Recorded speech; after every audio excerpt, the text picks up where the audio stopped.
Shefali ji for... We are live now. We are live. Good morning, everyone. On behalf of Reed Exhibitions, I would like to welcome you all for the first webinar of India Big 7, which is on the corporate gifting and its future. I would now like to invite our moderator, Mr. Ravi Kukreja, who is a director from Blue Tree Solutions Private Limited with a vast experience ranging from FMCG, advertising, and corporate gifting. He's also a director of ICOTES, a startup tech solutions company engaged towards setting up a B2B online marketplace. Mr. Kukreja is also a founder director of the Corporate Gifts Association of India, which was formed in 2013, and now with a 400 plus member only active non-profit organization in India. Would like to welcome you, Mr. Kukreja, and over to you. Thank you so much, Chetali, for having me. I'm Ravi Kukreja, wearing the hat of a moderator for today's webinar on what the future holds for corporate gifting industry in the post-pandemic world. Just a brief outlook.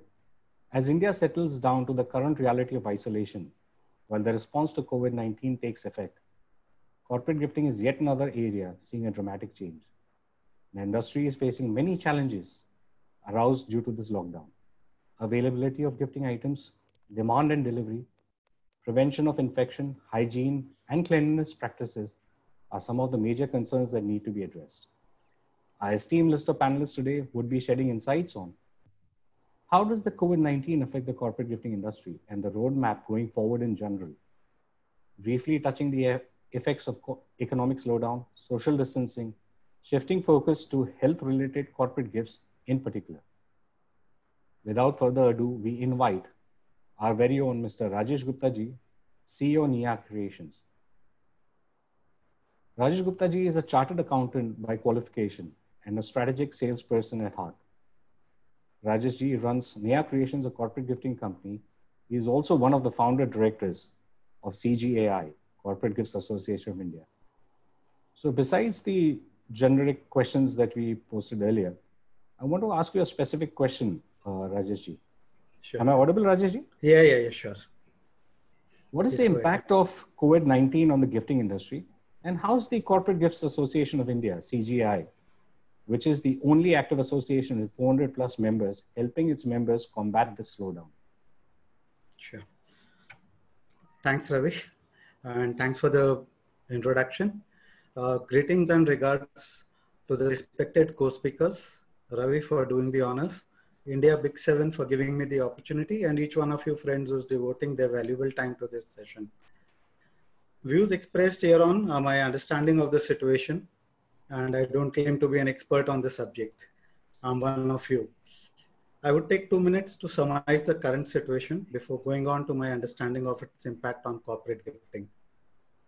Coronavirus is dangerous in its current mutated version, and it is highly contagious, as we all know. We all are in uncharted territory, as it is an unknown space for all of us. I would say it would be better if we don't have to see such time again in our lifetime, and the future generations too. We need to be alert and take care to ensure the safety and well-being of our teams, our family, and ourselves. We have to sensibly see this through and come out winners. Precautions that we have to adhere to as we go out post-COVID would be procedures of hygiene, sanitization, and social distancing. Transition to digital modes to market as personal meetings would go down. That brings me to the new normal way of life with COVID and post-COVID, a term that I see lasting for a minimum of a year from now. We have to get accustomed to the new normal with medicines and vaccines to help us out. A world where we need to remain contactless, work with limited travel, go digital in most walks of life. My view on the impact of coronavirus on corporate gifting are as under. Corporate gifting, I would like to call it, is an intersection of corporate promotions with gifting. After all, major part of our efforts are directed to help our customers, companies achieve their sales target, improve on relations with their customers, dealers, agents, employees, all with an eye to maintain that personal touch that helps in brand recall. So what we do basically is an extension of the advertising reach of our customers with a personal and emotional touch. Having said that, it leads us to the path that as long as there is trade, business, marketing and sales happening, promotions and giftings are a necessity. They are not something that can be done away with by any corporate. We could see periods of highs and lows in this spends. We can see change in trends of products, services, communications, methods that are used in promotional gifting. And I'm sure each one of us has experienced it over the years that we have been working in this industry. Business for some industries would be more affected than others. And I believe each one of us is smart and wise enough to see the writing on the wall and adapt to it. Our colleagues on the panel representing the buyer side would help throw more light on it. The advantage with all of us is that our business has made us flexible, adaptive, and taught us to have our ears grounded to pick the pulse of the demand well in time to execute the change within us. We have a low baggage load with few fixed assets. This helps us change our product offerings without too much of a pain. Obviously, as we have seen over the years, we have been adapting to the products that are in demand. And I think with now the post-COVID world, the demand would change more to the hygiene, immunity improvement products, as well as the focus would change more on health. Change in promotional trend. Yes, in the current scenario, the focus would be on strengthening the immunity, provide safety and hygiene for every person who cares for, and this trend should last at least till the end of 2020. We could see budgets per piece being slashed. However, volumes and number growth should keep the value terms in terms of gifting at the same levels. We need to understand that this change and come out with innovative, low-cost solutions. If possible, improvise within the areas of our expertise to keep our customers engaged. This would complement the inherent products that offer hygiene and safety solutions. Companies giving out such solutions would stand to gain the first mover advantage with their target audience and a longer recall value. Companies need to promote, as with lower business volumes being anticipated, competition to sell will be fierce. And customers should evaluate the option of freebies that offer higher perceived value than discounts, price offs, as price off is a reduction in MRP and could prove to be difficult to recoup in the short term. A lot of us have doubts about e-vouchers or preloaded cards, bank cards. In my understanding, they fall short of giving the desired result. For the customer, it lacks the emotional and personal touch with a gift would carry with it. E-vouchers hardly help with brand recalls and also do not offer the gap in perceived value, that is the cost to the value perceived by the recipient. In terms of us as sellers, the low margins offered by these products are an hindrance. Now we all are in a unique position. We have existing relationship with large corporates who value our words, suggestions, and are willing to extend that helping hand. We have access to them and we can know their requirements. As I said earlier, we are all fleet-footed enough to change tracks and change our offerings. The need of the hour is for all of us to upgrade and upskill ourselves, reinvent ourselves with newer offerings in line with the demand, care for our people who are our biggest resource, nurture a relationship in business with care with our customers and vendors, create an X factor in our products, services that we offer, and topping it all, the icing is the anti-China feeling that we see across the world. India is in a very unique position, and we should reach out and try to make the most of it. The business challenges that I see on reopening are supply chain costs and undependability on the timelines, cost of storage, interstate movement of goods, difficulty in raising capital, as also debts.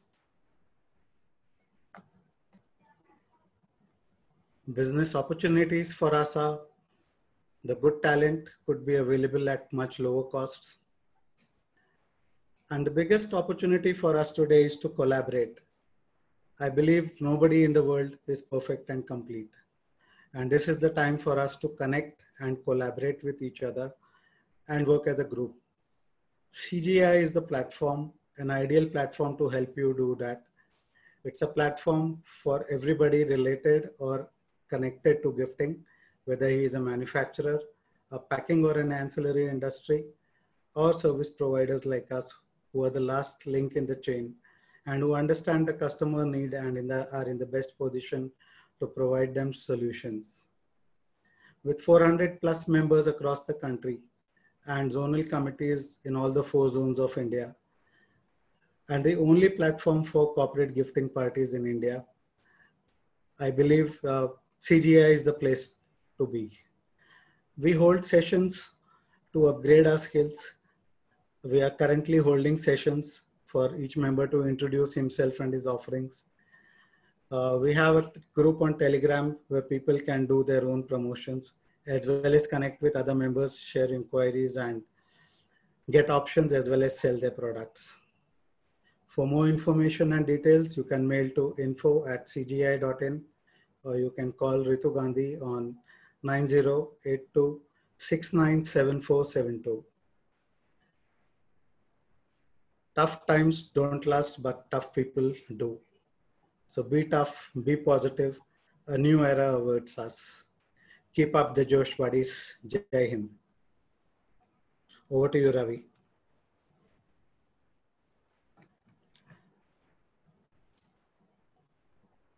Ravi can't hear you. Ravi can't hear you. No. Ravi, we can't hear you. Ravi, you're on mute. My bad. Upgrade, upscale, and collaborate. Thank you, Rajesh ji, for opening the session on a positive note. I'm sure with CGI having our back, we shall overcome this unprecedented turmoil. Rajesh ji, I would request there's a chat box below for people who have come in now. You could send the details of info@CGI and the number to all panelists and attendees, please, if that's possible. Rajesh ji? Rajesh ji, you are on mute. Sorry, I'm typing it out, Ravi. You can carry on with the next session. Thank you so much. Our next panelist is someone we all have been longing to hear. Like the saying goes, it ain't true unless you hear it from the horse's mouth. He promises to bust a lot of myths and doubts regarding the impact of corporate gifting, in-clinic giveaways in the pharma business. A very familiar name in the corporate gifting industry. He is none other than our very own. I call him very own because pharma contributes to a major portion of the business in corporate gifting. Our very own Mr. Manish Salunke, Lead Commercial Procurement, Global Procurement, Abbott Healthcare. Thanks, Welcome. Ravi. Manish ji, I want you to be really relaxed and answer all the questions very candidly. I know you are known to keep no holds barred. So Manish, I request you to be candid and give us, guide us with your insights on what's on the mind of the pharma companies in regards to in-clinic and distributor gifting products. What will work? What will slow down? Volumes, ticket size, and above all, how will it work? The protocols, the logistics. I mean, what are your suggestions that we corporate gifting industry or the sellers do? Yeah, sure. Thanks, Ravi ji. Good morning all, and I'm sure all are doing good. And from this lockdown, I would suggest if we are not coming out of new skill sets, more knowledge, good health and fitness, then we should never complain we never had time. we lack discipline. So that's a positive note we should consider of the lockdown. There are definitely going to be the pros and cons of this lockdown. And as Ravi mentioned, that how the things would go in future for pharma industries, especially this would be applicable to pharma, FMCG, and similar kind of industries. So what really is going to change is not we are going to change.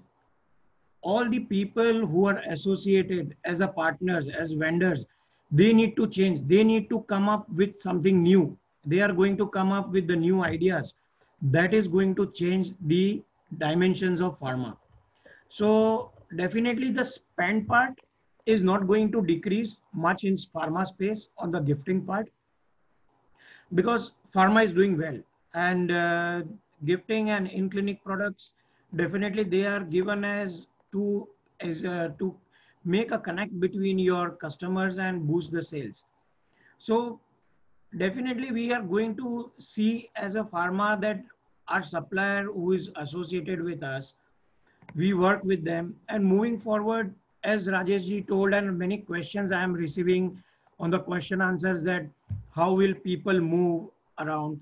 So definitely moving forward, aggregator model will be on the top list with major companies, because they would like to see suppliers having almost everything in their bucket.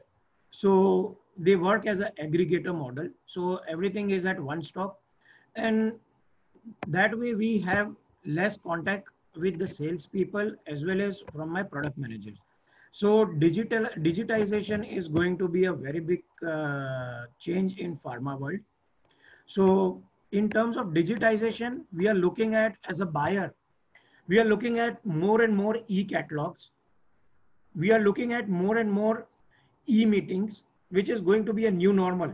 And the best part where I can share you my experience, that I have also done many webinars with my vendors, and initially they were coming and meeting just once or twice in a week. Right now, at least 3 times a week with my team, they are in touch to know what is the trend, what is going on. And this builds up more close relationship also, because in office we all are busy, we don't give time. People sit maybe 1 hour, 2 hours on the reception. We are really sorry, not intentional, but it's part and parcel of things. So here that things would change. We are looking at catalog models. We are looking at more on the hygiene products.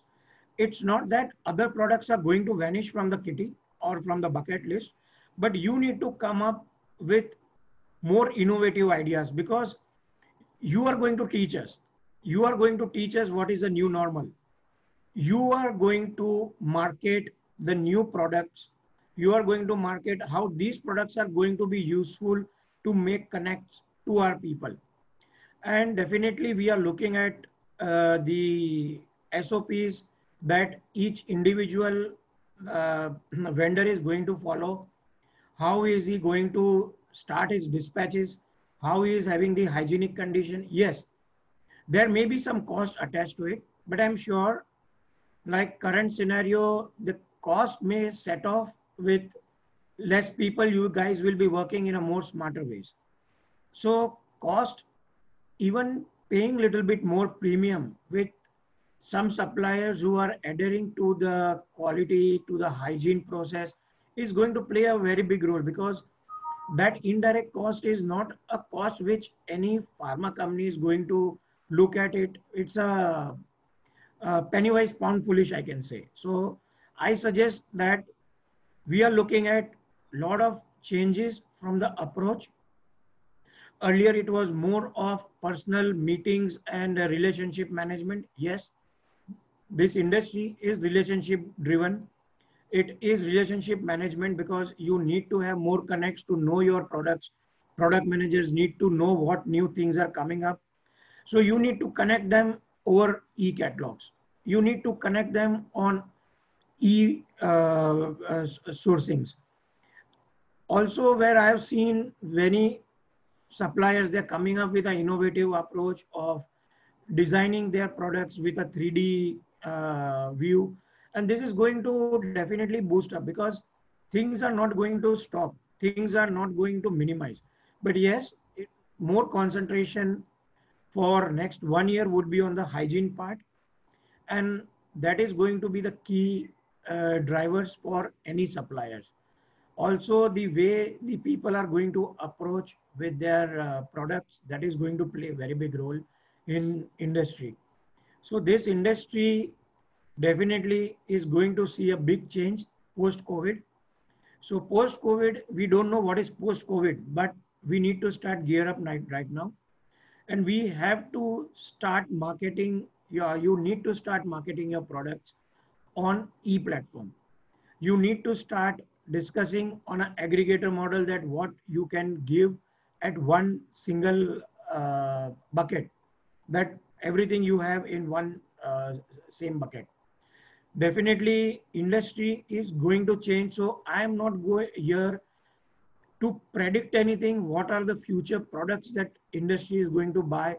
Because trend is going to develop with the learnings. So you guys are the trendsetter. You guys are going to set the trend, how the new products will be useful for us. You will teach us. And we will be trying that what you are teaching us, and except mask, thermometer and sanitizer, these other things are also available in market that is boosting company sales, that is helping to connect customers, that you guys have to come up because you have time right now. You have to brainstorm yourself. You have to think and come up with your new products, new skills, that this is also going to boost up things. So don't please follow the rat race only for mask, thermometer and sanitizer. There is world beyond that. Everybody is there. Even vegetable vendor today is selling that. So nothing new. No buyer is going to get impressed. But there are many suppliers, many vendors who have come up with a lot of innovative things. And this is going to definitely change the game on e-platform and their supplies. So also start thinking now that don't concentrate only one single hub where you are based. So few are based out of Mumbai. So don't think that only Mumbai is the hub where you are going to supply. What companies moving forward will be looking as regional deliveries. That is very important. So in Mumbai, for example, it's a red zone today, or maybe tomorrow it may remain. But if my Delhi, my CFA is open to take the delivery, my Calcutta CFA is open to take delivery, Bangalore is open to take the delivery. So please think on regional deliveries, how you can deliver these products regionally.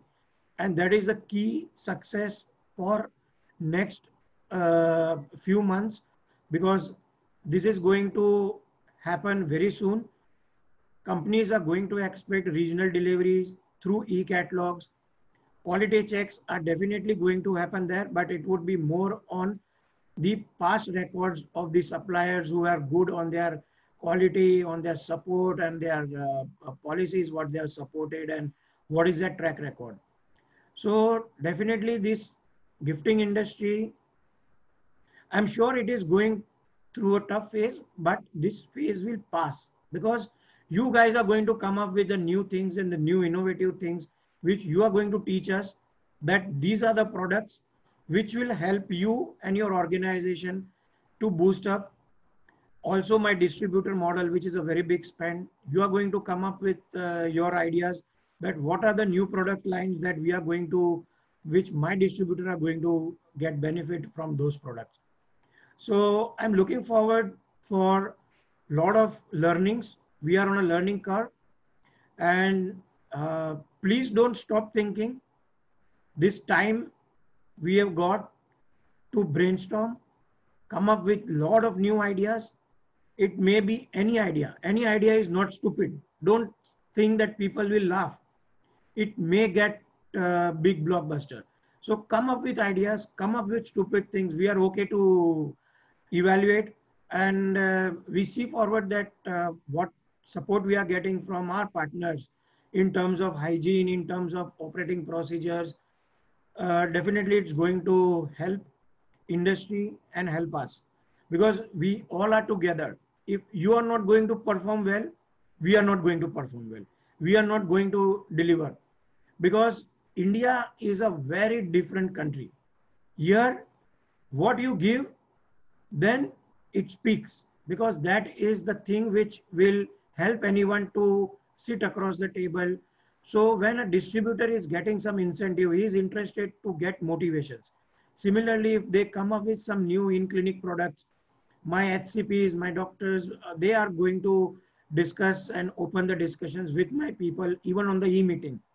So earlier he was going and giving physically, now it may go as a courier to him. But the mode will not change, quantity will not change, because this industry is not doing bad. Yes, it's not doing fantastic, but it's doing good, or it's doing okay, but not doing bad, definitely. So keep exploring yourself, guys. And we look forward to have a lot of new ideas from you guys, and definitely this industry is going to come back. So let's see and how we can support each other. That's the main key area. Yeah, Ravi. Thank you so much, Manish ji. I'm taking a sigh of relief. Pharma is doing well. The message is digitize, world beyond typical products, no rat race here, innovate. I'm sure the corporate gifting companies attending the webinar can be rest assured that a few tweaks, few protocols will get them there. We are moving on to a poll session. My colleague would put up the poll here. The poll 1 for all the attendees. So all you have to do is press yes or no. The question is self-explanatory. Will the volume of hygiene and cleanliness related products grow in the gifting industry post-COVID?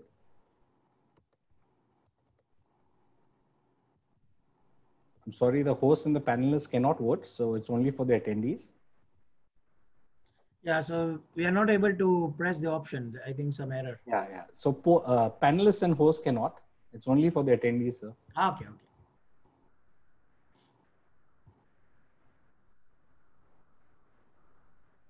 Damn, 94%. So you have the verdict here. Yeah. I'm going to close this poll.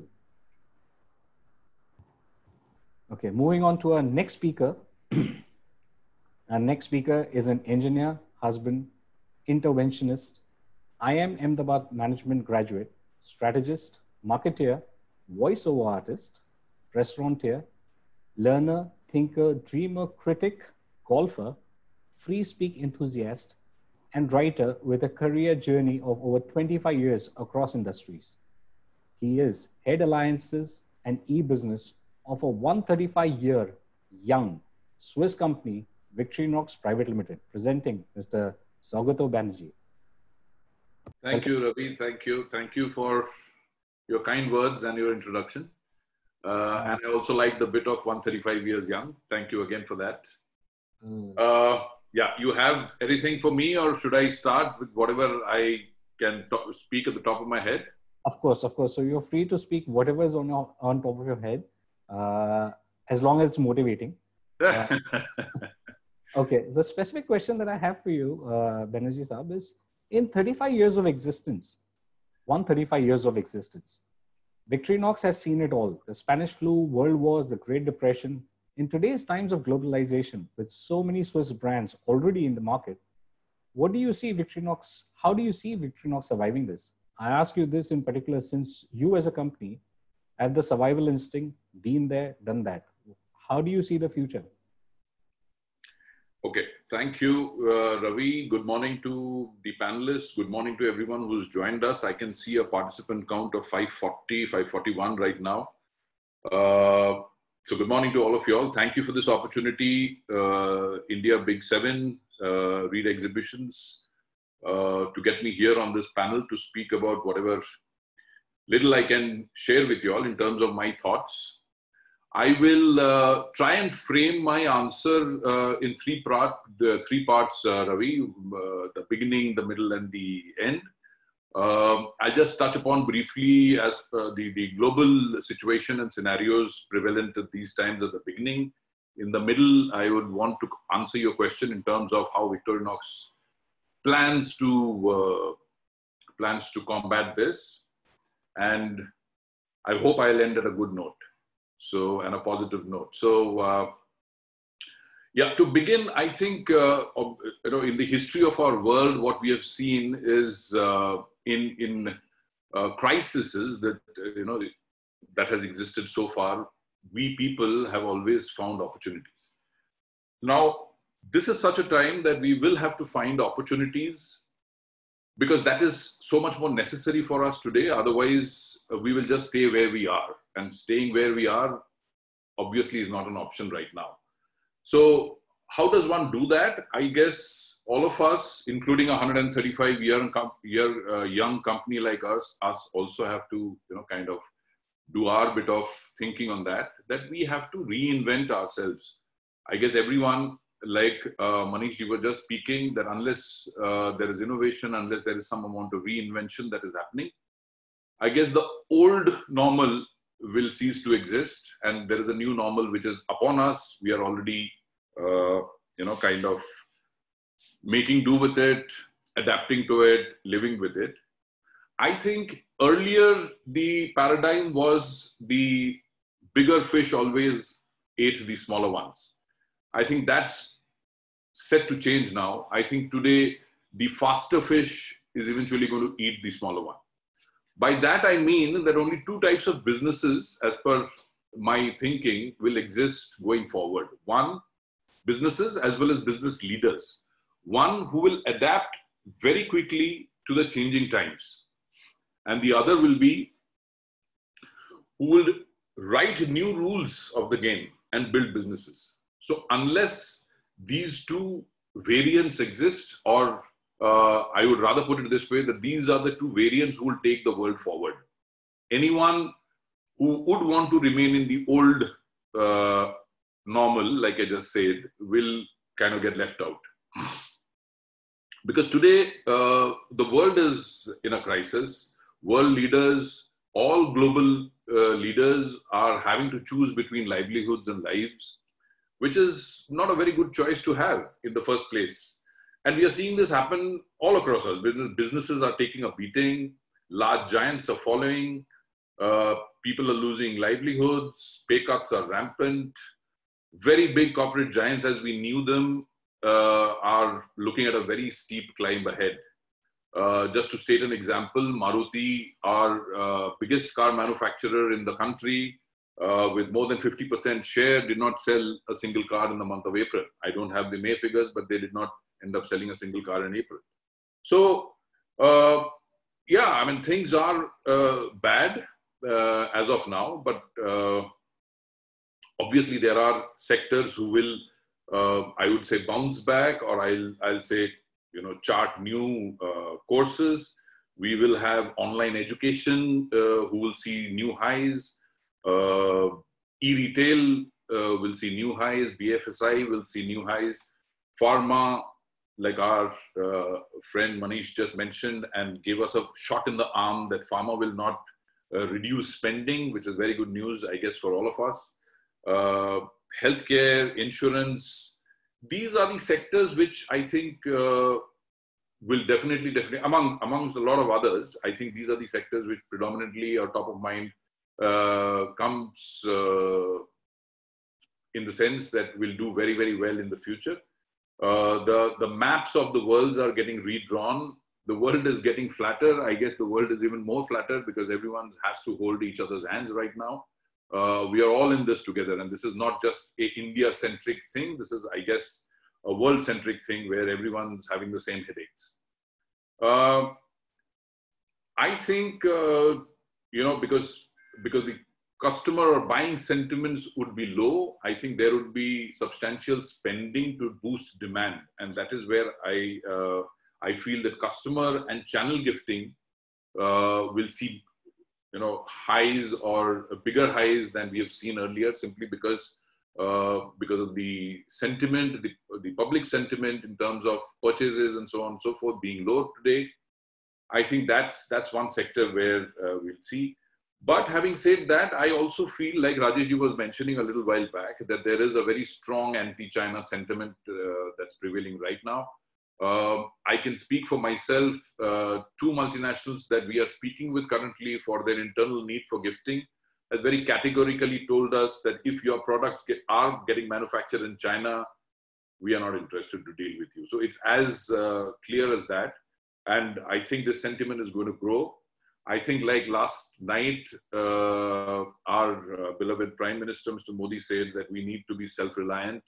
And I guess that's the reason why I think there's going to be a huge, huge boost to Indian manufacturing, not only because maybe there will be a lot of shift happening from the Chinese manufacturing and logistics to India.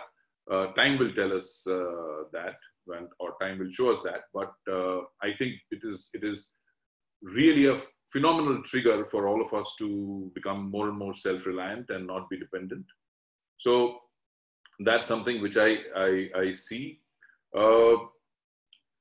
Our organization, Ravi, like you, again, I'm thankful to you that we are 135 years young. I guess we've been around and we've kind of done that and lived over the plagues and the world wars and the depression, two depressions actually even.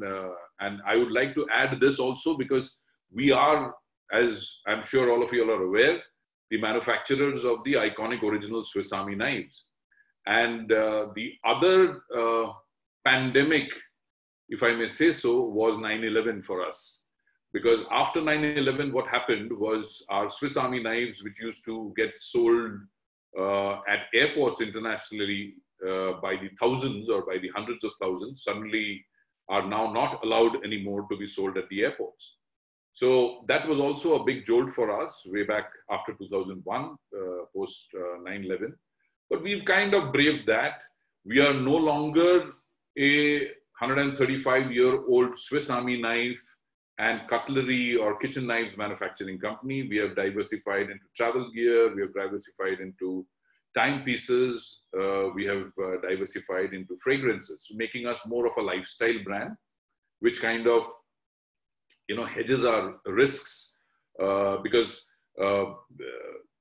to be honest, for once, I'm very happy that our dependence is not on travel gear alone, because that's going to be one of the very punished sectors in the coming year or year and a half or so.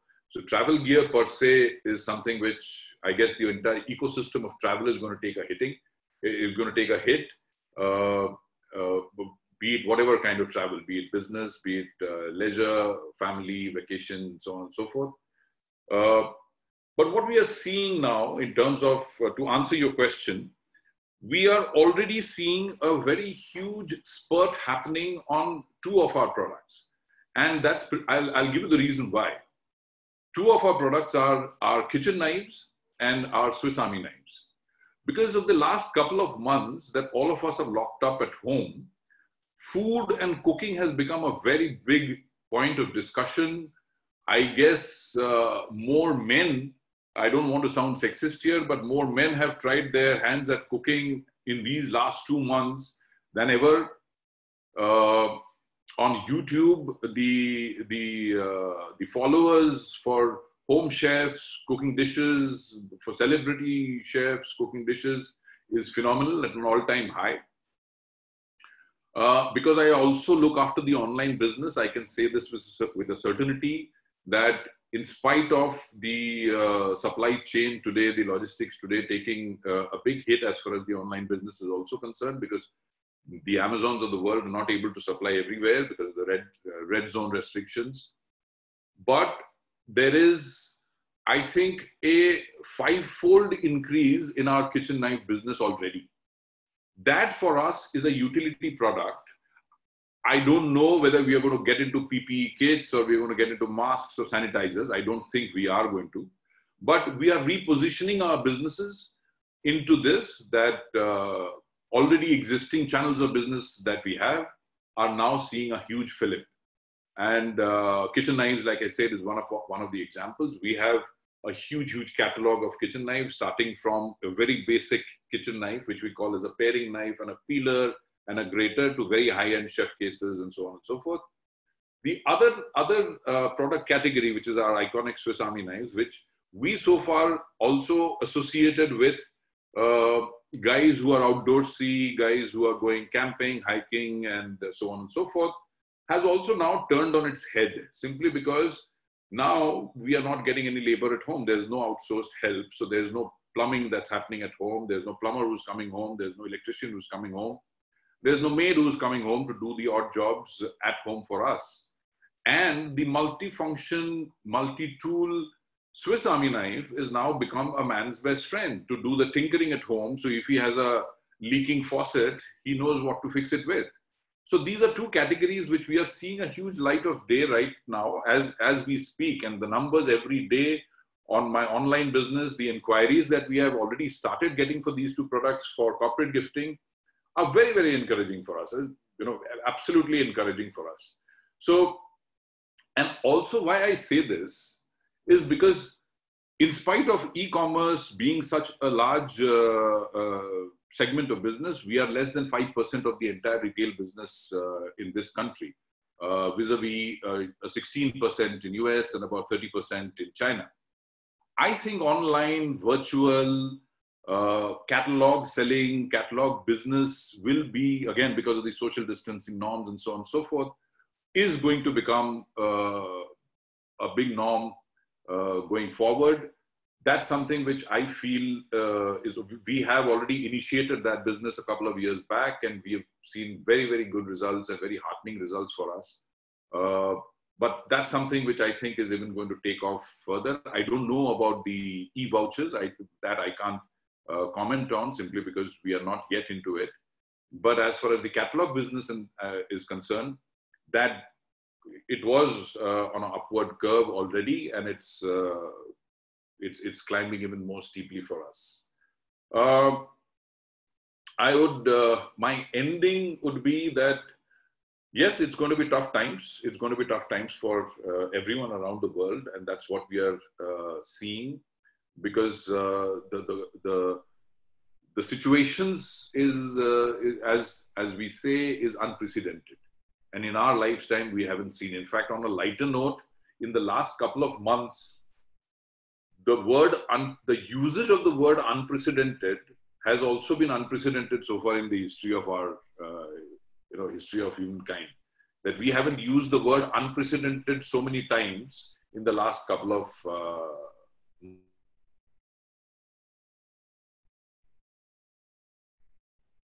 Mr. Banerjee?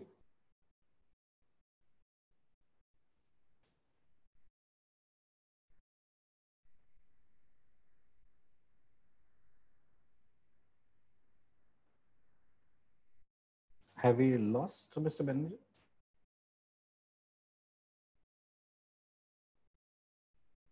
Yeah, sorry, I think.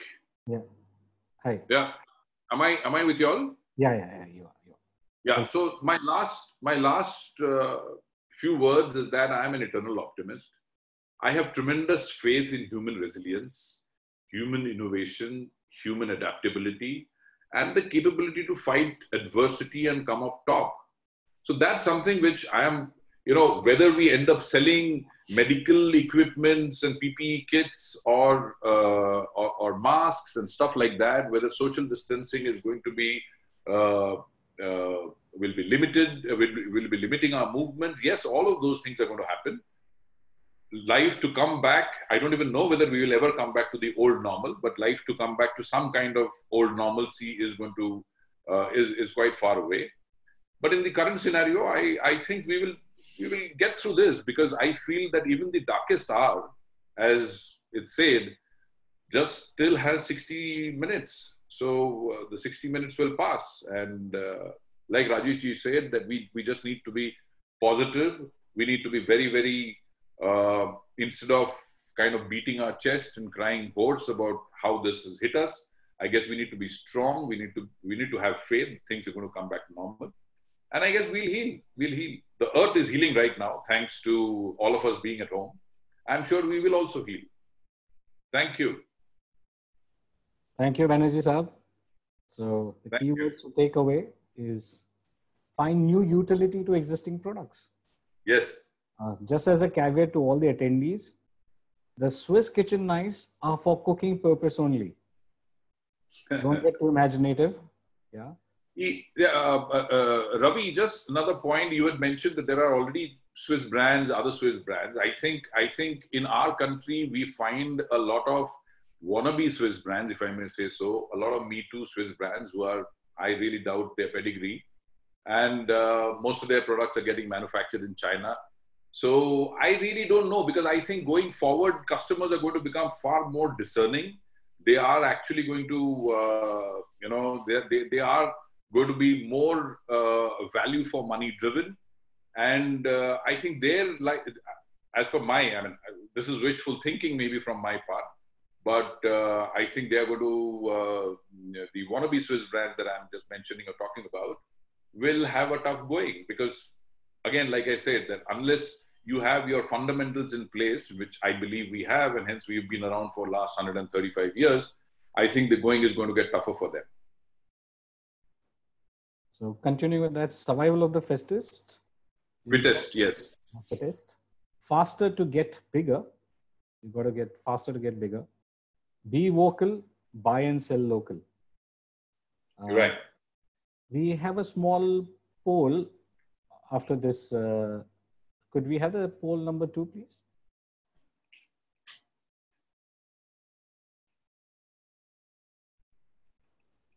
Will the volume of gifting of luxury and travel related products grow post-COVID?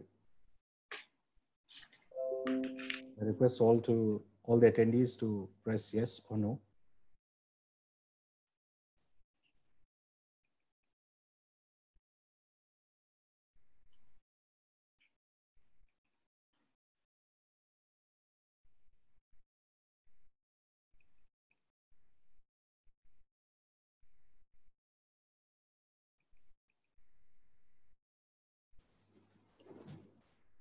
%21% yes, 79%. I think it was a no-brainer question, Ravi.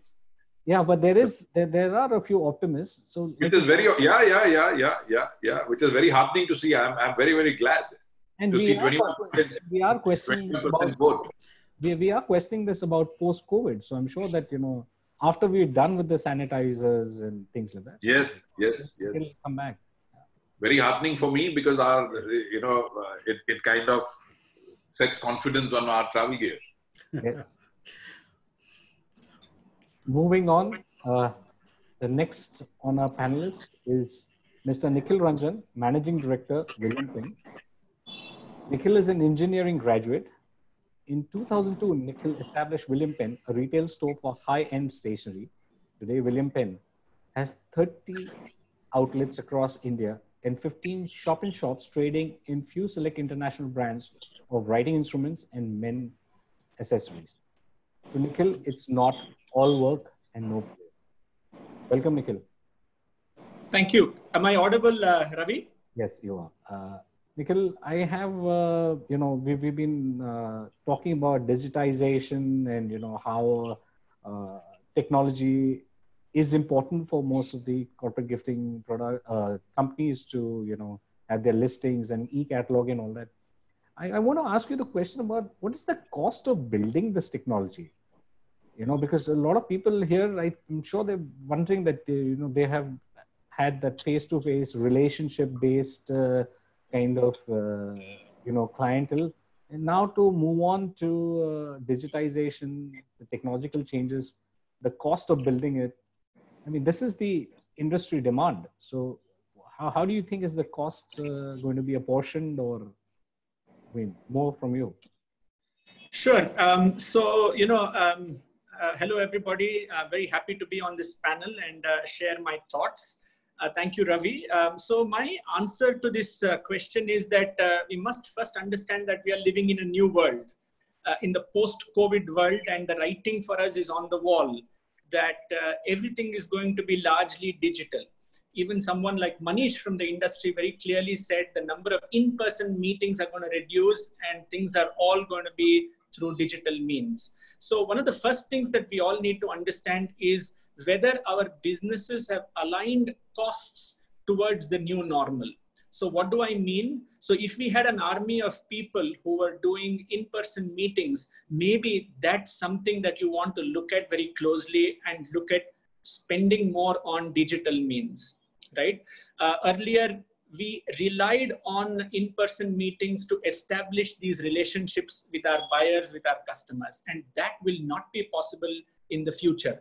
So how are we going to replace those experiences or those meetings with digital platforms? So that's the first and fundamental question that any business owner, small or large, is going to have to answer. So the fundamental question is, why should anyone buy from you? Having said that, you'll have to look at what you need to do in your business in order to make it relevant. So, and there are a variety of digital assets. So from videos to brochures to WhatsApp, e-brochures, and so on.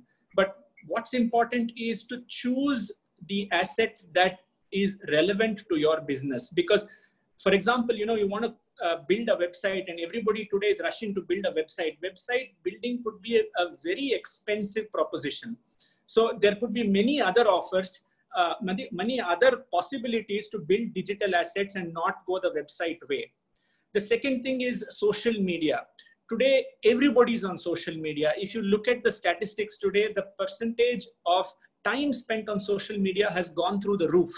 So I believe social media, especially for our industry, could be a very valuable means to reach out to customers and to share catalogs and information about our products. So just take LinkedIn, for example. It's such a powerful tool. So I think it's important for all of us to look at the power of social media, especially LinkedIn, which is relevant to our industry. The other asset that we should be looking at is a good CRM platform. Right? Gone are the days where you can manage your contacts on Excel and have it only on your telephone. So a good CRM platform which allows you to maintain contacts, regularly communicate with your customers through the platform could be invaluable. And all these platforms are quite inexpensive if you take care to select the right platform for you. And finally, you have the app or the website. So, that I believe should be the last option, because they're quite expensive and maybe not relevant to a small business with a limited portfolio of products. Having said that, in our own case, we have developed an app for our business partners, for our customers, and we have seen great traction for this app, which allows us to talk to targeted customers, allows us to communicate with them, allows us to send them notifications on an ongoing basis. One of the other points that I wanted to touch, especially since we're talking digital, is that if a small business or a business into corporate gifting can ensure his digital assets are good, the sky is the limit. You had an opportunity only to meet with customers in a particular geographical area. For example, if people are in Mumbai, they would meet with customers in Mumbai. But with digital assets, you could go all across the country. So I see this as a huge benefit from going digital for your business. So somebody in a Satara could be doing business with somebody in Coimbatore and vice versa. So I see that, in every crisis, there is an opportunity. And for me, this is an opportunity that Corona has, kind of brought about. And, in another important thing, like most people touched upon, is products which are going to be relevant in the new normal. All of us, while we are all saying digital, there is also a certain charm in analog products, like products that we sell, which is fine writing instruments, journals, notebooks, and so on. I find there's a lot of demand, especially because people are tired of only going digital. So there is an opportunity that is coming up when people are working from home, when they're tired of their screens, they want something really physical, like a notebook or a pen or a real product in front of them. So again, another opportunity. So finally, I'd like to end by saying that what it would take years in normal times and years of discussion and deliberation can happen in a matter of hours, especially in a situation like this. So I think the world was already going down the path of digitization. So I think it's an opportunity for businesses, small and large, to pivot, to make their entire offering available online, so that not only can they cater to a small geographical area, but the entire country they could cater to in the new normal. So I think it's a great opportunity for all of us. And like all our panelists before have said, the real cake is for somebody who's nimble-footed and who can adapt to the new normal. Back to you, Ravi. Thank you so much, Nikhil. And I kind of agree with finding opportunities in, in times of adversaries. I still remember the times of the MCI guidelines when, only in-clinic products were allowed with the pharmaceutical business, and the people who diversified into the in-clinic business now see that even the non-pharma businesses, they're buying in-clinic products, sanitize and all. So right now, whoever digitizes, goes fastest in doing so will have the cutting edge. We have a small poll, the third poll, if you can have it on the screen. So we're asking our attendees,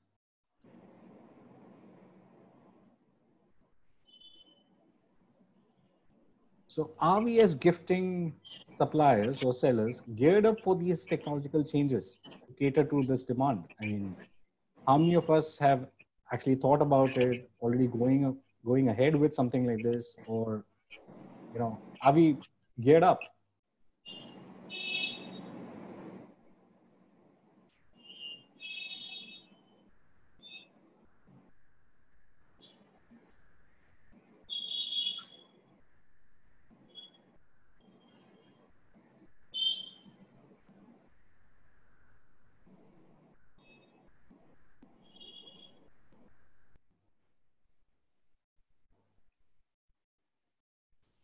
Wow, 66% is already there. Nice. That's quite encouraging. Manish ji, 66% hai. That's very heartening, Ravi. That's very, very heartening. It is. That gives us all a big hope to survive and grow. Absolutely. India is ready, guys. Yeah. Okay. And I've also tried to respond each and every question which are relevant to me, and I'm sure if I forgot anything, you can send it to me. Sure. And we have, last but not the least, Dr. Abhijit Sarkar, Country Head, Corporate Real Estate, Administration of Facility, Sher Khan, PNB Paribas. Dr. Abhijit Sarkar is a member of Royal Institution of Chartered Surveyors, London, and member of Leaders Excellence, Harvard Square, board member, INFHR, and Central Leadership, GACS. Awards and recognition. He has received recognition of various occasions in regards to leadership and is an eminent speaker. We welcome Dr. Abhijit Sarkar. Abhijit, welcome. You'll have to unmute Abhijit. Audible? Abhijit, we are unable to, okay, we have you. Okay. Good morning and namaste to everybody out here, including the eminent panel member and the members joining the webcast. Abhijit, we have a very specific question. So we have ranged from, everybody is talking about the pharma industry, but there are a lot of corporate gifting suppliers who don't do pharma gifting. And gifting as an industry extends beyond corporate gifting. We would like you to shed some light on what are the trends in the loyalty rewards, trade promotions, employee moral gifting, e-vouchers, and how do you think, what is the go-to marketing strategy for gifting companies to approach the non-pharma clients such as yourselves?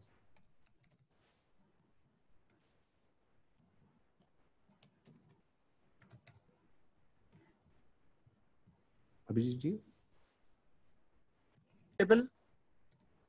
No, sir. You are.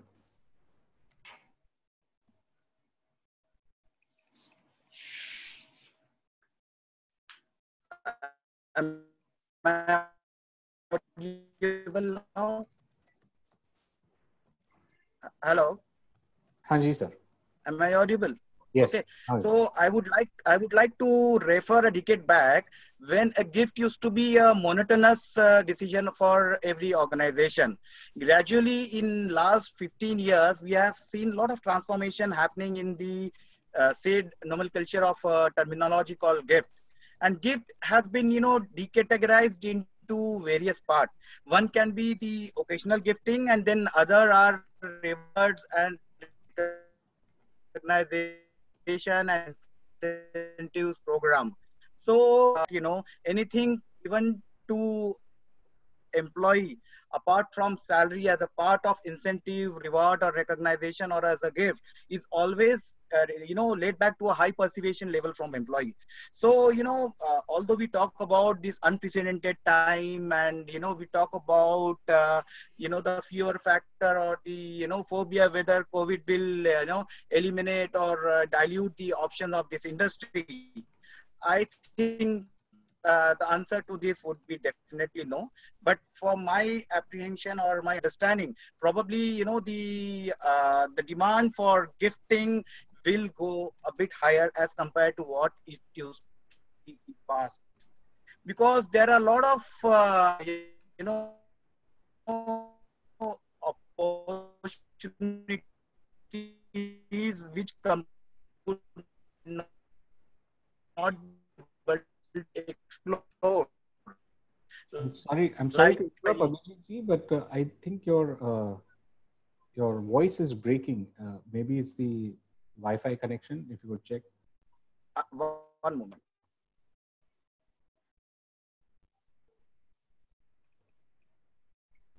Am I audible now? Yes, yes, please. Okay. So whatever I said, was it audible or I have to restart again? Just the last couple of sentences. That's all. No, I said, in spite of fact that we have seen unprecedented times in last few months, it is not that we have not seen turbulence. There are times when we have faced turbulences, and the economy has gone down and came up with bang.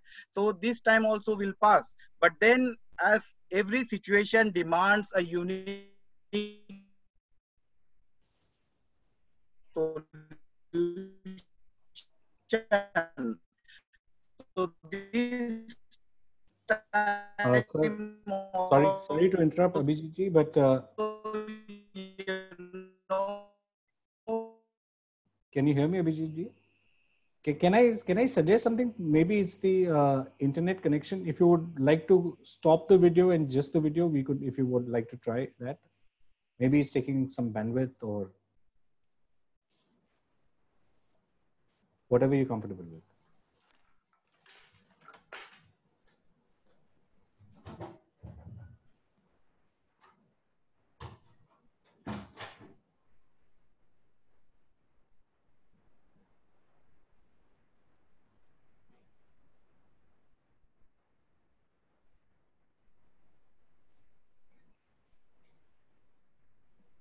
Hello.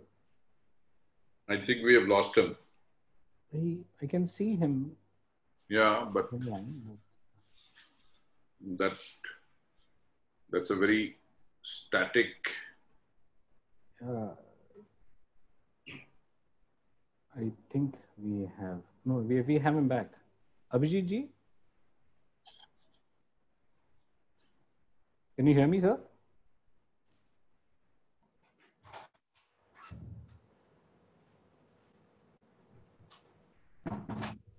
So I don't seem to have a unique solution to this particular problem, but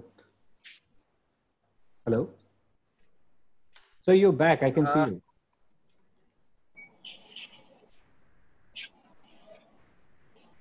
Hello. Yeah. So am I audible now? Yeah, you're audible. Am I audible now? Yeah, we could hear that every problem demands a unique solution.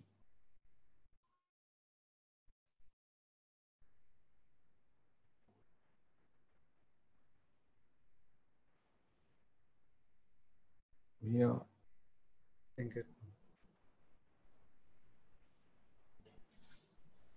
We need to come out with a solution at this stage, which is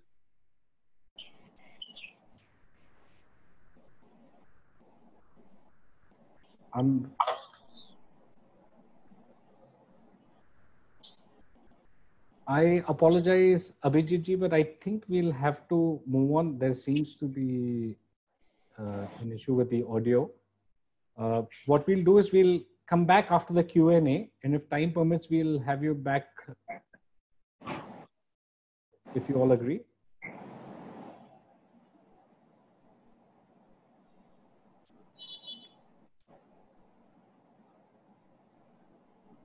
Abhijit, we'll do the session and we'll come back to you, sir. Okay, so proceeding from there, it's unfortunate, we wanted to hear him, but I'm sure we'll probably record him later and put him on the webcast or somewhere. Reed will find a way to have his inputs. Okay, so moving on. Demand for gifting will go higher. Every problem demands a unique solution. These are two takes we have from Dr. Abhijit. Now I'm audible.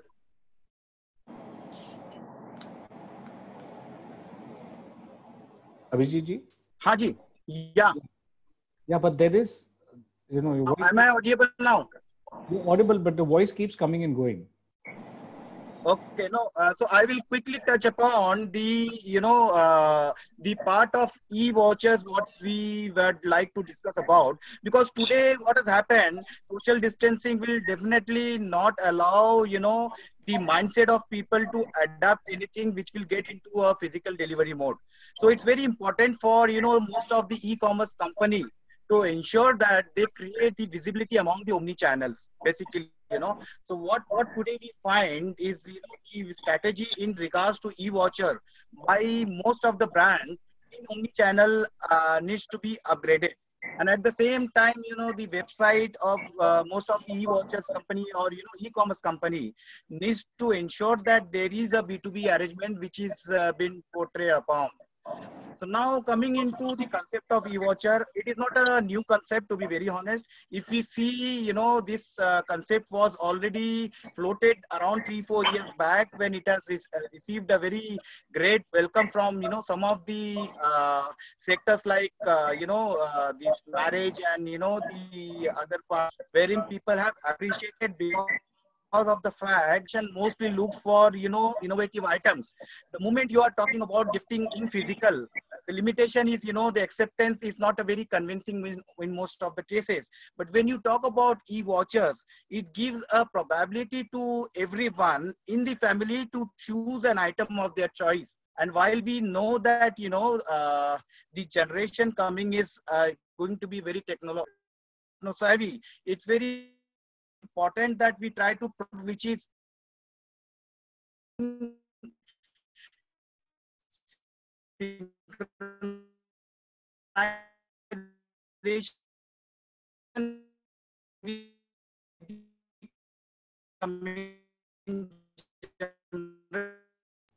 Sir, your voice is gone again. Abhijit. Because if at all as an employer can take an Sir, I think your voice is going and coming. Okay, so what was do you think that we can record you later and put it on the sentence website? You could and probably we can in the YouTube if that is possible. Yeah, we can do a roundabout and come back to you later, or okay. We could record you separately and put you on the website. No, you can continue with the round. Maybe sure. I will join maybe after 5-10 minutes if possible. Sure. Thank you so much, sir. Yeah. So demand for gifting will go higher. Every problem demands a unique solution. E-vouchers, still a question mark. A lot of people are okay with it, not okay with it. On that note, I would invite Chaitali from Reed Expo, the organizers of the event, to extend a note of thanks to the panelists and the participants of the webinar. Chaitali. Yeah, thank you, Mr. Kukreja. So I would say we really had a wonderful session, being the first webinar of India Big 7, and we heard from all the experts, and it was a wonderful insights for all the attendees. So I would like to thank the panelists for accepting our invitations for this webinar, and also special thanks to Mr. Kukreja for moderating the session so well, and all the attendees for taking out the time to attend this webinar. So Thank you for having us. In touch with everyone for sure. For any further Q&As, we will be receiving. We will be forwarding it to the concerned panelists, and then we will take it ahead. So thank you so much for this. Thank you. Not yet. Chaitali, we have a question for you. Oh, okay. So we want to know, is Reed geared up to face this, challenges in the exhibition space? I mean, what are you guys doing to ensure that, all the visitors are... No, definitely, yes, because for us, since exhibition is one of the important tool, I mean, that is the only tool I would say for all the our organizers. But talking about Reed Exhibitions, it's one of the world's largest event organizer with over 500 events globally where we conduct. So the health and safety of our customers, exhibitors, and the visitors is altogether our top priority, and we take it very seriously. So the management back in UK is working on the guidelines which will be followed when we will run the face-to-face events. So yes, we have to set up a new guidelines and which will allow us to make sure that we follow the social norms and majorly the social distancing norms, and ensure that we have a safe, smooth, and successful and sanitized events going forward. So yes, we will be taking care of the situation for sure. Sanitized events. Yes. That's the take. We need to have that now. Thank you, Chaitali. So we are open to Q&A. I see a huge number of questions. I request all the panelists, if you can choose a couple of questions that you would like to answer, take it up, or... Hi, Manish here. So I've been responding to almost every question what I've come across. So one common questions everybody is asking that, is company willing to pay more if they are going to have the all sanitization and hygiene process, because that would incur their cost. So yes, because there is indirect cost and indirect savings attached to it, and especially in pharma space, hygiene is going to play a very important role, and this is going to be a SOP for supplying any material from their place to our place. So price would be secondary, and hygiene would be the topmost priority. This is one of the common questions. Second question is what I'm hearing, that if Chinese product we don't buy, then price we would not be able to see. So as of now, for our industry, we are a global company. So we have companies all over the world. So we do not follow any such policy of anti-China or anti-India or anything. We look forward for quality products, good price. You get from India, you get from Germany, you get from China. So as of now, we don't have any firm policy that we roll out of anti-country of anything.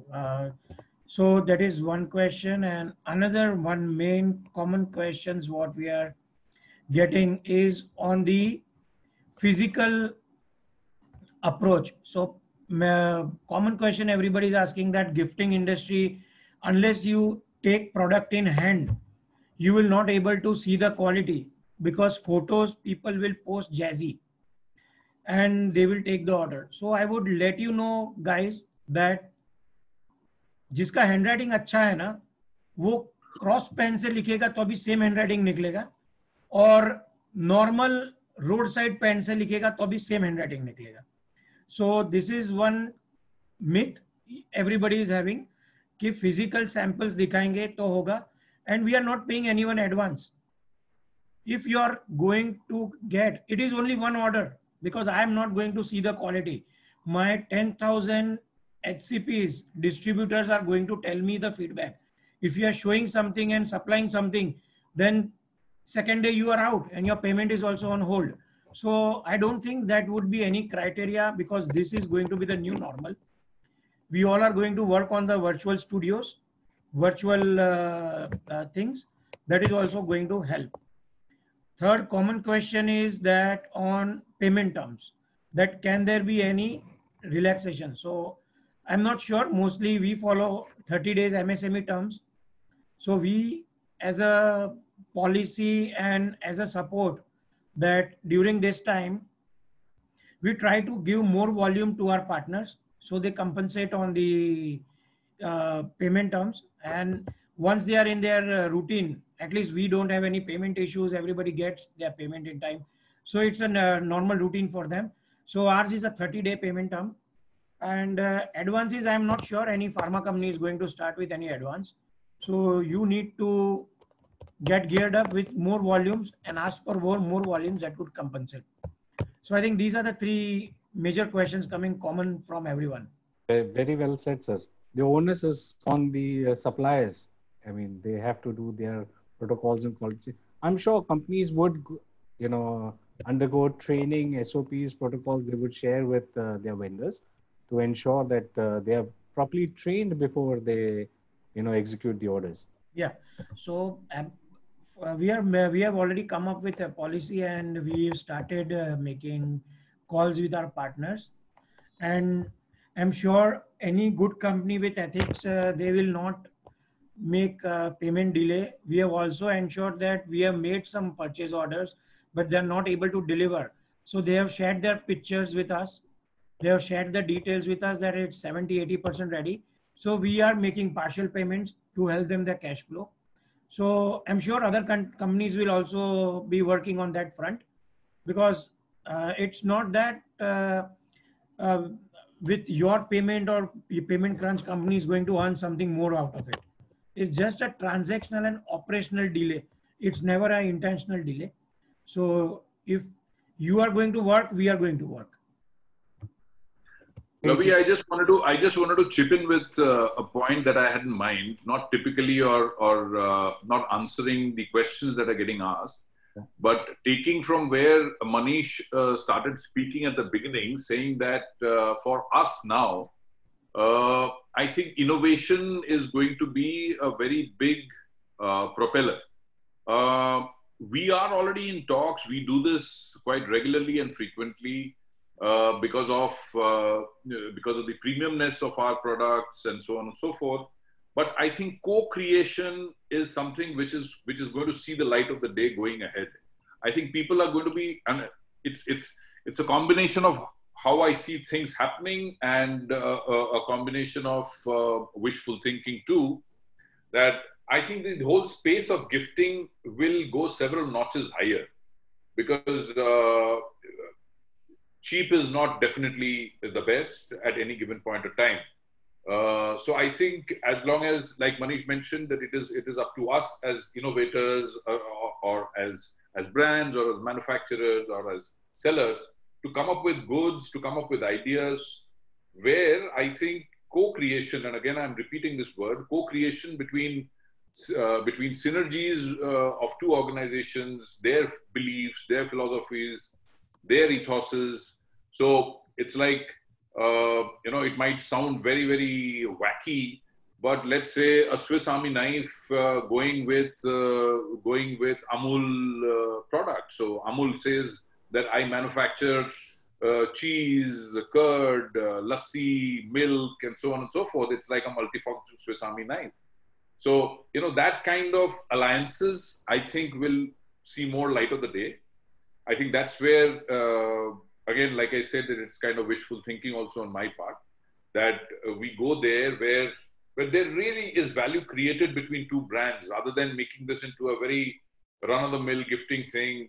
Manish is a procurement guy. I go and I send him some pictures. He buys some pictures, and I think there is real opportunity for all of us here in the gifting industry to create value for our consumers. So if Abbott's consumers are doctors, then yes, Abbott's consumers are their trade, their distributor, their channel. Yes, there has to be certain values.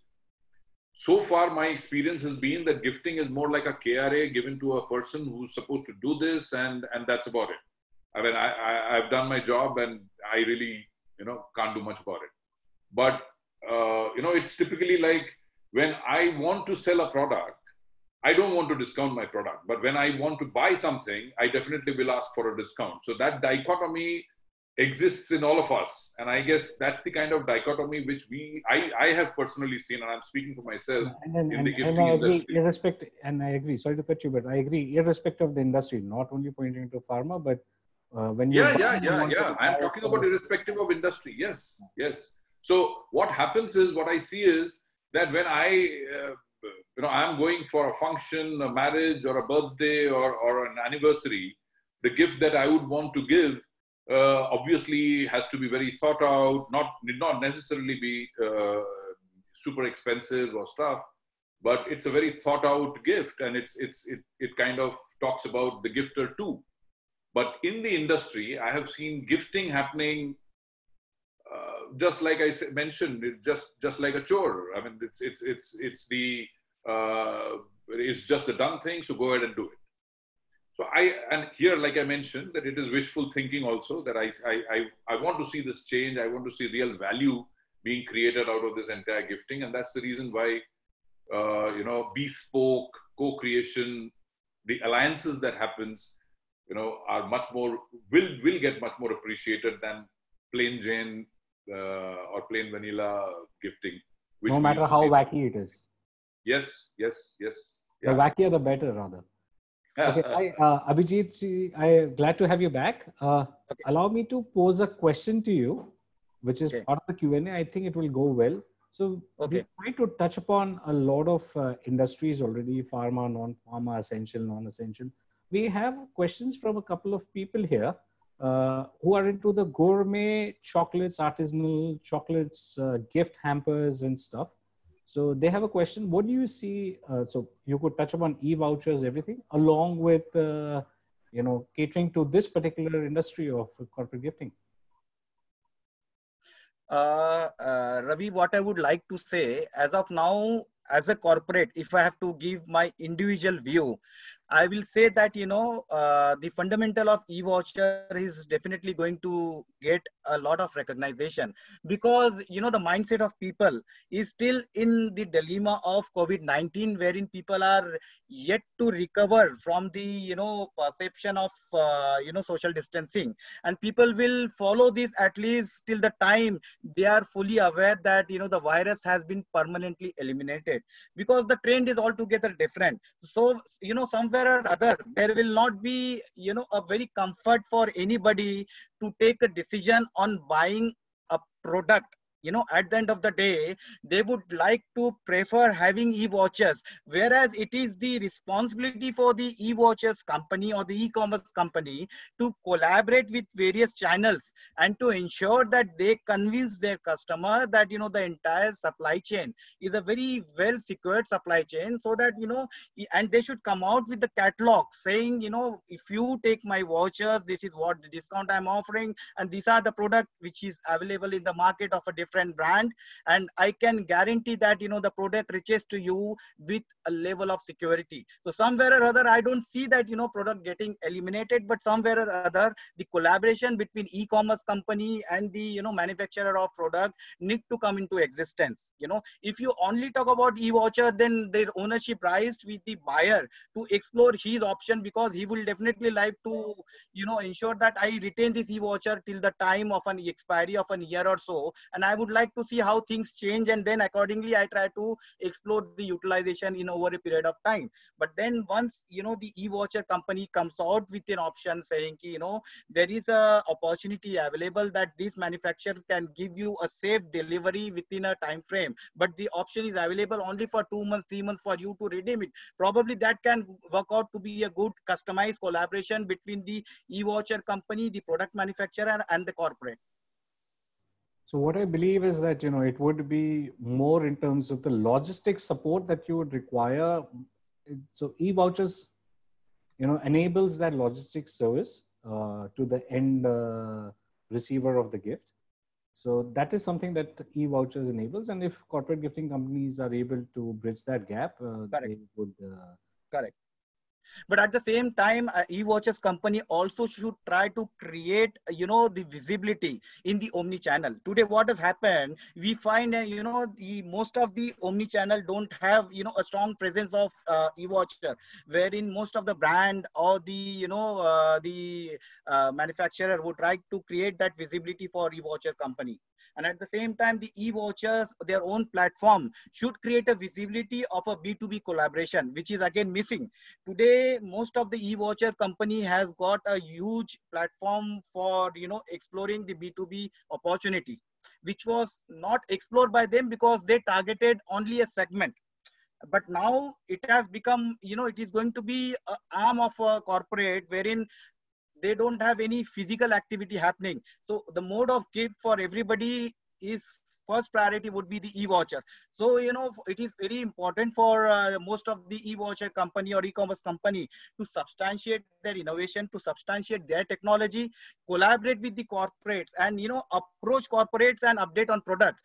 They should come out with the innovation keeping the sustainability of the community. Like for an example, now it's a time for us to also take care of the community management. If some of the e-vouchers company can come out with a stand saying, I can collaborate you with some hotel chains, wherein if you use these e-vouchers within a year, you will get 50% of discount. But what happens, by buying this e-voucher, the hotel owner gets an opportunity of some, cash flow coming into him. So his survival also, is taken into consideration. At the same time, you are doing a community management. At the same time, you are able to, encourage corporates to, support community. At the same time, encourage employee to use this option, in future, because it's not going to happen that people will stop going to hotel. So somewhere or other, we should also think of community management getting synchronized with the gift management. Thank you so much, Abhijit ji. However, the question of the gourmet part, what do you think about the, the gift hampers and the gourmet artisanal chocolates, edibles? Would you like to answer that, or somebody else can take up in the panel? Hi, Manish here. So I've seen a lot of questions on the, so as such, we need to understand that India is a traditional country. So still, I'm sure in lockdown, even in lockdown. Sorry, Manish ji, I have a lot of requests from a lot of people. All the other panelists who are Okay, sure. Can we just, other than Manish ji, can Yeah, we yeah, have sure. mics on mute, please? The ones who are not speaking. Go ahead, Manish ji.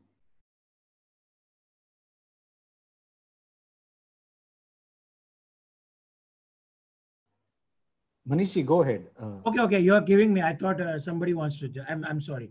So a lot of people are asking on the gold coins, on the chocolates, and the gift hampers. Yes, as such, country as a culture, we don't see any decline in this, but there would be a stance on these edible things after August. We will see how the things are moving, and we just had a discussion last week because we still have requests on all those things. So moving forward, I would suggest all those who are in the edible things and the chocolate things, not only them, even the other suppliers who are supplying, they need to put a sticker when they're supplying that what are the practice they have done, how they have ensured the hygiene of the product which is supplied to anyone. Just like we never knew FSSI, what is it? So we see the label. So we don't expect that label there, that you come up with some of your label that it's hygiene, it's sanitized, it's edible, it's in a good condition, a small sticker. So that would help you to gain confidence in the people who are taking this. So even in lockdown, I'm sure we as a culture have not forgot to eat Alfonso mangoes.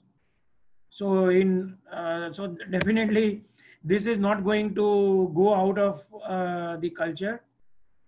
Secondly, on the gold coins, definitely this is not going to change.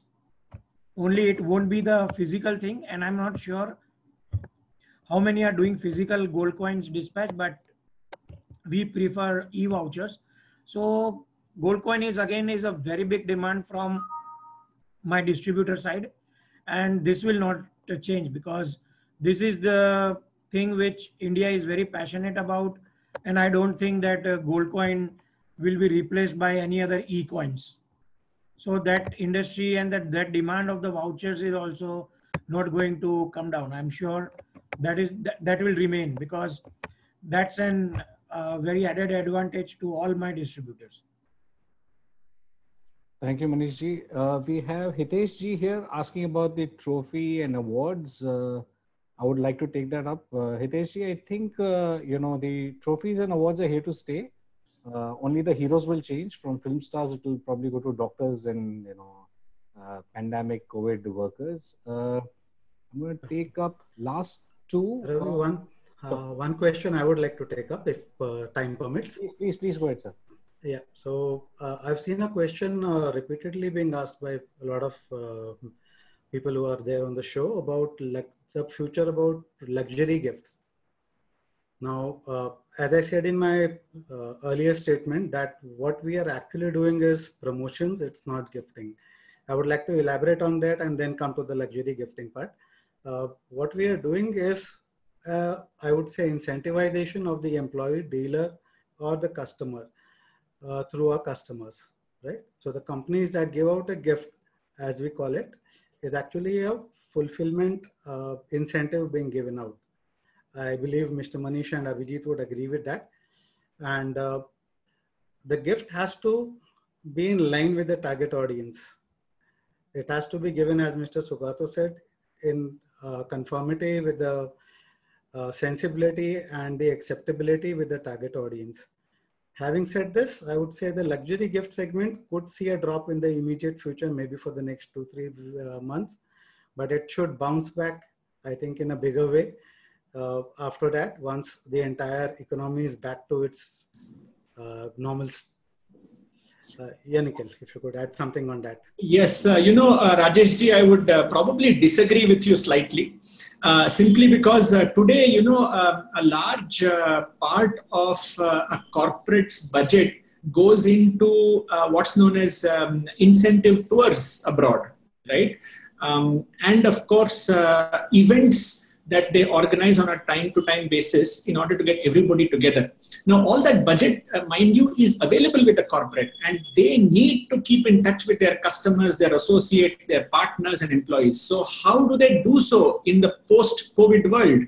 And I do believe that that budget will probably start flowing into other aspects, including luxury gifts. So if your gift is relevant to the corporate, and if your offering is going to make a difference, I think you still have a chance. I don't believe, as long as there is a budget, people will continue to gift, and luxury gifts will also be considered. That's my opinion. Thanks, I agree with you. As long as, say for instance, you have an API formulation that is Swiss based for a pharmaceutical company, they would associate with a Swiss brand for that matter. And as long as it associates well, I think the luxury would stay. The part that I think Manishji was saying, that the wackier the better. Don't keep yourself. Don't keep. Test that product in the market rather than rejecting it yourself. So one question that I want to move out go to is probably perhaps the last question, unless somebody else finds something more interesting. Since it being a corporate gifting. There's somebody from, it says 1+5. Okay, that cannot be a name though. Okay, currently there are a lot of resellers who are into corporate gifting. Do you think they will lose on competitive edge when compared to an importer or a manufacturer? And would a corporate prefer a reseller over manufacturer importer?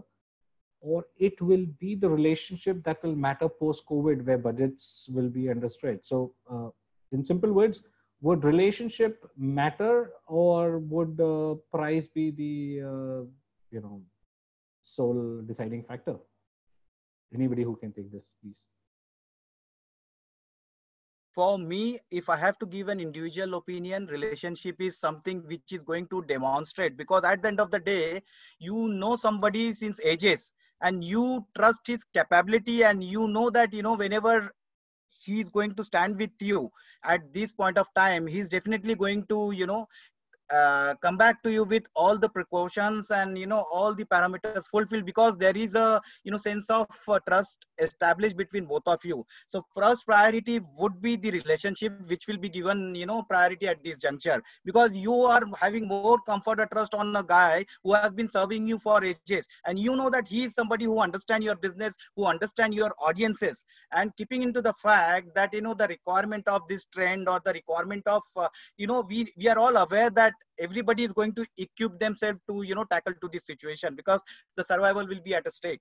But at the same time, having said that, when you know that somebody is working with you since ages, definitely the first priority will be, you know, taking care of the guy who has been working you since ages. And at the same time, cost, I don't think will be a challenge for any of the company, as you know, there is a lot of budget which we used to have, you know, a spend on a different verticals will get transformed into this. So definitely, in fact, we will try to utilize those budget in getting, you know, collaboration with various other education institution and all, to ensure that we sponsor our employees to take up some courses and all, as a matter of, you know, gifting or something of that sort. So budget would not be a problem, but yes, relationship will be something which will sustain, and that would be a first priority which most of the corporate would like to explore upon. So I guess retain your relationships, you know, retain your existing customers, go digital, you know, give that value added service to your existing customer. So relationship as well as digitization, like the way Manish said, you know, the aggregator model and the relationship would be, I think, the cutting edge. Yes. Okay. Anybody else, or are we done with the questions? Yeah, so many people are asking what is the future, how the industry. So guys, earlier there was competition, pre-COVID. Post-COVID also there will be competition. We are living in this competitive world because we need to understand one hard fact, that any company, any corporate cannot please everyone. Everybody has their own share. Everybody has their own kitty. Yes, it is been affected. That's all. Little bit affected here and there. But the questions what are coming, how the industry, because कुछ भी collapse नहीं हुआ, everything is normal. थोड़ा affect हुआ है and will bounce back definitely. Don't worry. Very, very positive words. I think we don't have time. We're already at 12:36 p.m. Thank you so much, each and every one of you. Participants, I think, went to a peak of 600, 700 odd, and now gradually it's dropping, of course. And thank you so much, all the panelists, for giving us your valuable time. And if any of the panelists would like to drop in their names and email in the you know, chat sessions, if somebody has any questions going forward. Chaitali? Yeah, I think if someone wants to, then they can put in the chat or directly contact them. Otherwise, we will definitely share the details with everyone, whoever, like specifically if someone has asked for any of the panelists some questions.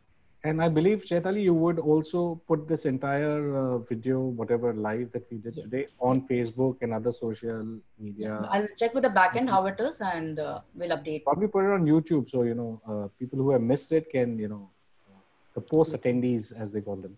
Sure, definitely. Okay. Thank you. Thank you so much. Thank you, everyone. Thank you, everyone. Thank you, everyone. Stay connected. Bye-bye. Thank you. Bye-bye. Thank you, Reed, for having us. Thank you so much, sir. Thank you, the Reed team. Thank you, Chaitali. Thank you, Rima. Thank you. Thank you, sir. Thank you. Thank you. Thank you, gentlemen. Thank you, Chaitali. Thank you, Ravi. Good session. Thank you. Thank you, attendees.